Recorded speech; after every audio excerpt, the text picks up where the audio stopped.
Hello. So, I'm going to talk about this today, this little beauty. Harley Benton HB-35 Plus, I think it's called, in lemon drop. Beautiful colour. So, I've been meaning to make this video for a while. Just going to talk about it for a little bit while I have my brew, and then I'll give some sound demos and stuff and show you what pedals I've got and how it's set up. So, if you're a beginner, stay tuned because there's hopefully going to be loads of tips in this. I'm going to throw loads out. How to play with your sound, how to get a good sound out of a budget guitar, all that kind of thing. Anyway, so a few things have inspired me recently to do this video. One of them is a couple of YouTube channels that I follow.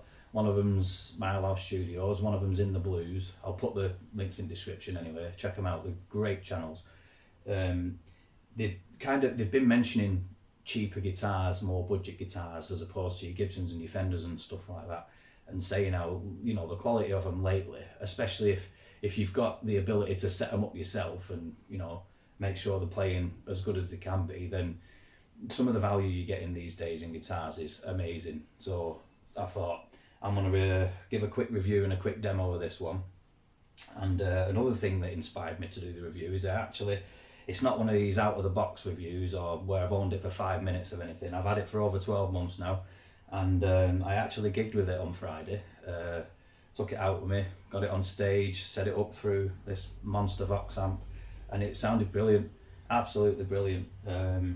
Really impressed with it. So we'll crack on and talk a little bit more about it and what I found good about it. And there are a couple of negatives. That, you know, it is a budget guitar, so there's a couple of things that I have changed and I have had to sort out, but we'll get to that as well. And then I'll just go through a load of sound demos. I'll go through some cleans, some heavies. I'll show you the pedal as well. I'll put a video of that in the corner or something. And yeah, so first things first, let's have a look at it. Beautiful, beautiful guitar. I mean, I paid, I think it was 220 quid for this. Stunning. I had to wait about 2 months for it to arrive because they'd run out, so it was built fresh. And straight out the box, a couple of things that stood out to me. The first one is the fretboard wood has never seen a drop of oil. It was bone dry. It was the driest wood I've ever felt on a guitar. It was so dry. So immediately strings came off and I started to saturate the fretboard in linseed oil. It's mainly used for watering down putty, that stuff, or for hardening cricket bats, but for me it works a treat on fretboards because it absorbs really well. You can leave it overnight and the wood will soak it right in, and it hardens the wood and gives it that sort of smooth furniture feel. So that's the first thing I did. And then the next thing was I had a quick look, and there's no blemishes, there's no marks. There's if I remember rightly, there might be one spot somewhere on it there. It looks like underneath the varnish or whatever it is, they've over sanded it slightly. It just looks a little bit discoloured. Don't know if the camera will pick it up just there, but you'll get worse than that on that before. Another thing was the finish here on the neck binding. They've over sanded slightly there, and they'd left a little bit of a chunk of it, just a bit of sort of dust really in there that just cleaned out. That was virtually it. The only problems that I found with it were that. But then, since I've owned it, I have done a few little bits to it. The first thing I did was, while I had the strings off and I was sorting the fretboard wood out, oiling that, was I took the tuners off and just put locking ones on. The ones that came with it were perfect. There was nothing wrong with them at all. I just prefer locking ones. So I put locking ones on. I changed the pickup height. I straightened the neck, checked for any wobbly frets, and there was zero. There were no wobbly frets or anything like that. But I did polish the frets because as much as the frets are near on perfect when they came out of the factory, it was just they were a tiny little bit on the rough side for me. They just needed them few extra levels of grit, all the way up to like wire wool level or 3000 grit or whatever. Get them really nice and smooth. Cleaned off any excess mineral oil, oiled it with cleaned off any excess linseed oil. That's the base that I use. And then I added mineral oil, and then just polished it up with mineral oil. And then the fretboard's beautiful, and has been since. It's probably due another quick polish actually, because I've played it quite heavily over the last few months. Adjusted the neck only slightly, just to give it that little bit of a relief once I've got the strings on. So now the action's nice and low, the intonation's set, and that's it. They're the only modifications I've done. Oh, and I put these knob dials, these dial pointers in, whatever they're called. I don't even know the name of them. But yeah, I put them on just so that when I'm at rehearsal or something like that, I can just see one of the songs I've got I like to turn down accurately. I just like to see it's on the, or from recording or whatever. So yeah, it's been played, it's been recorded with, and I've been to a gig with it. So honest review, I don't think I'll ever get rid of it. I think it's for the money. It's definitely one of the best guitars you can buy, especially if you like this kind of style guitar and this shape. I'm a Les Paul guy myself. I love Les Pauls. I love the feel, the shape, the sounds. I've had an Epiphone Samick Les Paul for over 20 years. I'll never get rid of it. But if you like that kind of shape, it's very, very close to your ES guitars or your Les Paul. Nice and light. It's got a great sound even without even plugging it in. Loads of resonance coming from this block. There's a mahogany block there. So yeah, other than that, out the box it was pretty good. But I would recommend, if you're buying one of these, set it up or learn to set it up. At least get a bit of oil on the fretboard, at least get that action sorted out, learn how to adjust the neck to give it relief, and just make sure it's comfortable, and then you've got a phenomenal guitar. You really have. And we'll get onto some sounds now anyway, and hear how it sounds, because it is versatile. It's got your split coil pickups, so humbuckers, split and split, so you can get loads of sounds out of it. Like I noticed on when I gigged with it, as soon as I turned it on, it had a slight bit of squeal. So that's because you've got some pretty warm humbuckers there, so you can split the coils and get rid of that squeal, or you can I can dial it back in the amp anyway, so I dialed it back because I like the humbucker. Usually when I'm playing, I play with the humbucker at the bridge, and I love the split coil at the neck, so I put the neck pickup on, which you'll see shortly. Sounds beautiful, really does sound beautiful. So anyway, let's get some tones.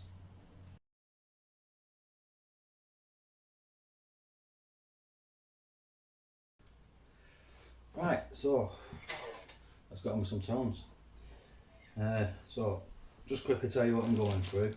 All I'm plugged into is wah pedal, Marley wah pedal, as you can see there. Got my Marley wah into a tuner, just a cheap, cheerful tuner, Behringer. They make some pretty good pedals, to be fair, for the price. They're so cost effective. This is a Joyo Bartzin, which is pretty good because it's got some different overdrives and like their version of a tube screamer. Tube screamers are great. I just use it as a boost, really. Just use it as a nice boost pedal. EQ pedal just makes it louder, or you can change the mids and things, whatever you need to do. And I'll be running with some reverb. So all this is off anyway. All I'm running through really is a bit of reverb, and then I'm using the amp, which is set to is similar to a Vox AC30 hot, with the hot channel on, or whatever they call it. It's not the cool one, it's the hotter one. And then I just use the Vox foot switch. I can switch between my clean, which is based on an AC30, my dirty channel, which is based on a Marshall. It's got much more clump to it, and then that's just the effects. You can turn the effect on and off, which is set to delay. That's all I really use. I like to keep my rig really simple. I don't use a lot of fancy effects and bells and whistles and things. I like to be able to just plug in, use the guitar, and I like to use the amp. And I like, as much as this amp's got a billion settings on it, and I can get so many different sounds, so I do like the versatility, but I really like just simple setups really. You just plug in, adjust the mid, the bass and the treble, adjust the gain, and then you should be ready to go with that. So if you're a beginner and you're unsure of what pedals to get and what effects to add on and all that kind of rubbish, make sure you've got your bass sound sorted out first. Make sure you've got your guitar turned up. You know, make sure you can get the volume levels right, because not a lot of people know that sometimes a guitar will sound heavy and quite distorted, but if you back the volume off, it cleans it right up and you get a nice clean tone. So you don't even really need to switch channels sometimes, it depends on your amp. Another thing is, if you've got a cheap amp that came with your guitar, one of them little plastic things, get rid of it. Just throw them away. They're terrible. A lot of the time you can get away with a bit of a cheaper guitar, or if it doesn't, the pickups don't sound the best, you can get away with it, but you need a good amp. You need at the very least something that's going to have that little bit of grunt, or a little bit of, you need to be able to dial it in properly and have a decent speaker in it. So like I use this is my favourite. I don't even know if you can get these anymore. It's a Vox Valvetronics, so it's a hybrid. It's got a valve in it.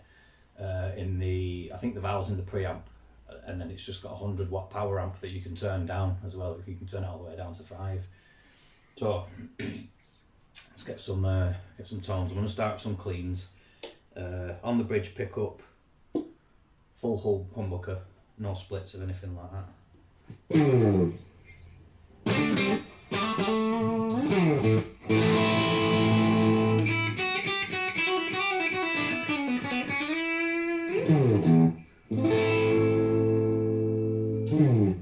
So then both pickups.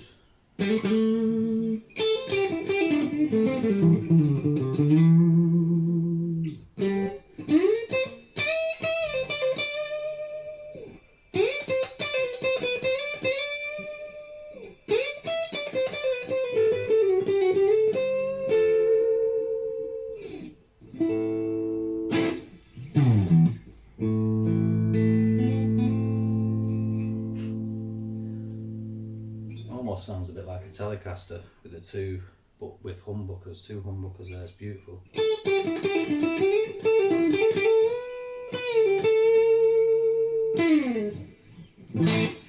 Like I said, there's nothing added onto this. This is just a clean channel with a little bit of reverb. That's it. No fancy effects or anything, so you can hear the guitar really. So like I'll show you now in that bridge pickup. Quite warm even on the clean channel, but it backs off nicely. Turn it down a little bit.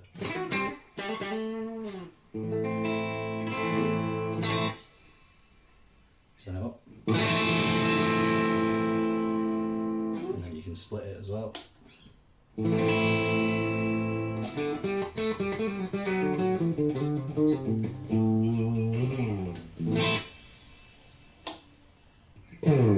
So let's have a look at the neck pickup. It's nice and warm, this pickup.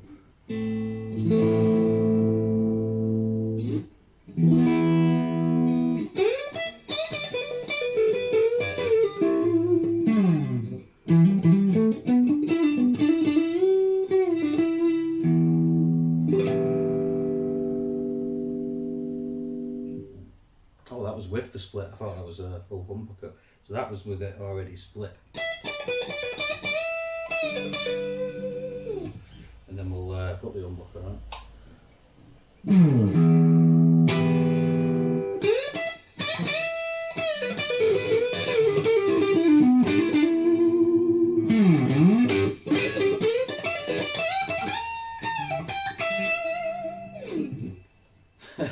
It's a great sound, to be fair.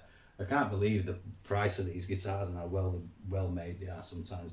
These are Roswell Alnico 5 pickups, and there's no reason to change them. I quite like them. They're a little bit on the warm side, but if just split the coil and then it calms it down a little bit. So loads of versatility on these cleans and things. In fact, we'll go back to that split coil and try out a little bit of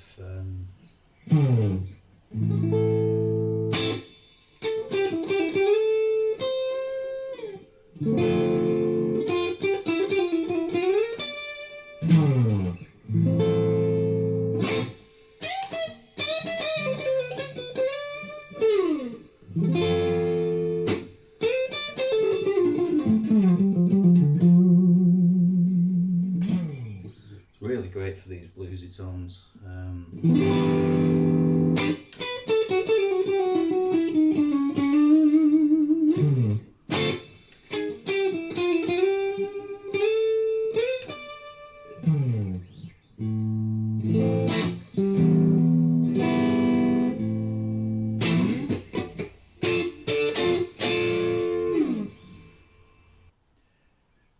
got the humbucker at the neck.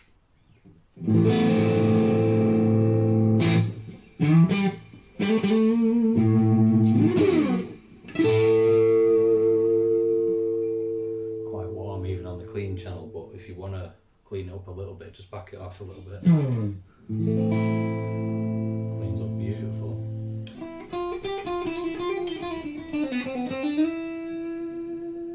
I've played Epiphones that don't clean up that well on the just on the volume.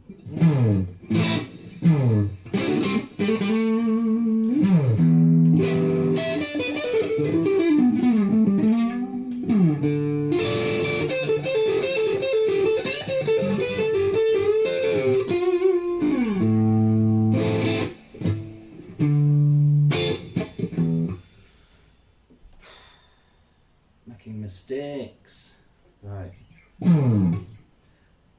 So that's enough of the cleans. I'm going to put some dirty stuff on now. So all I'm doing is switching the channel on the amp. I've not done anything with effects, pedals, nothing like that. Bridge pickup, full humbucker.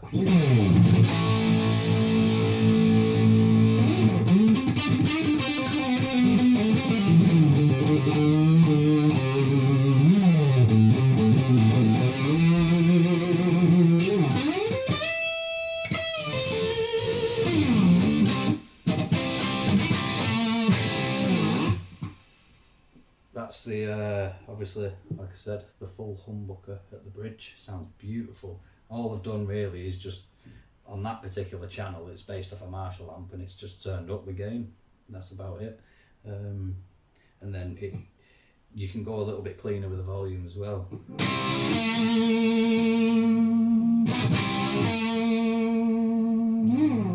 And then put it on full but with a split coil, so humbucker first.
Sounds pretty good.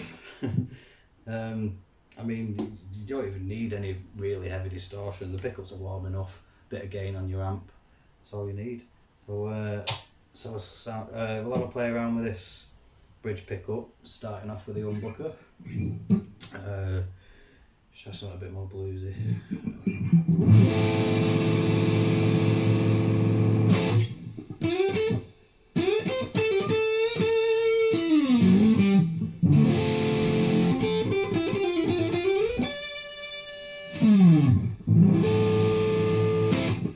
So loads of distortion on that, but if you want to back it off a little bit, you can do.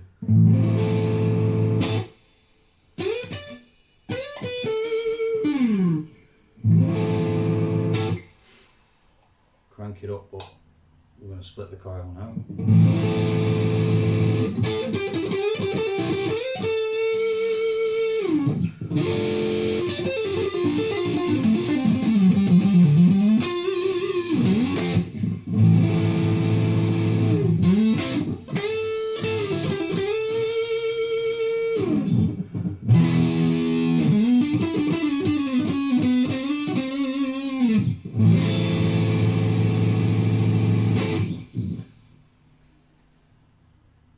Sweet. Right, that's enough of me yammering on about all the different settings and stuff anyway. I'm just going to jam on it for a few minutes so you can get a better idea of the tones when I'm not focusing on talking shit. Instead I'm more focused on this. And you can see the pedals as well. I'll only be using a little bit of wah. I might turn on the boost just to demonstrate it, and I'll be switching between the clean and the dirty. Start off with some cleans.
Right, there we are.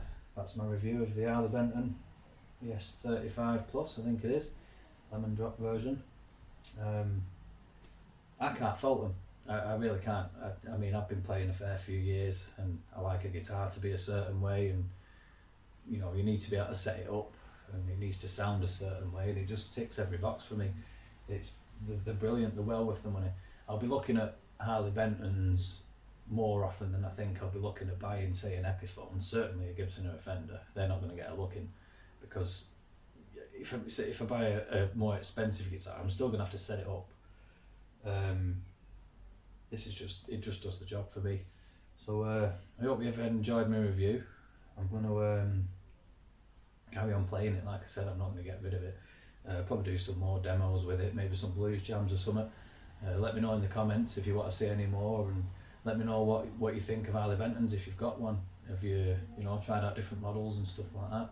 Has anyone had any problems with them? I know in the earlier days they had a bit of manufacturing issues, according to what I've seen on YouTube and what I've read and stuff, but this one's near on perfect out of the box. So yeah, thanks for watching, and I'll see you on the next one.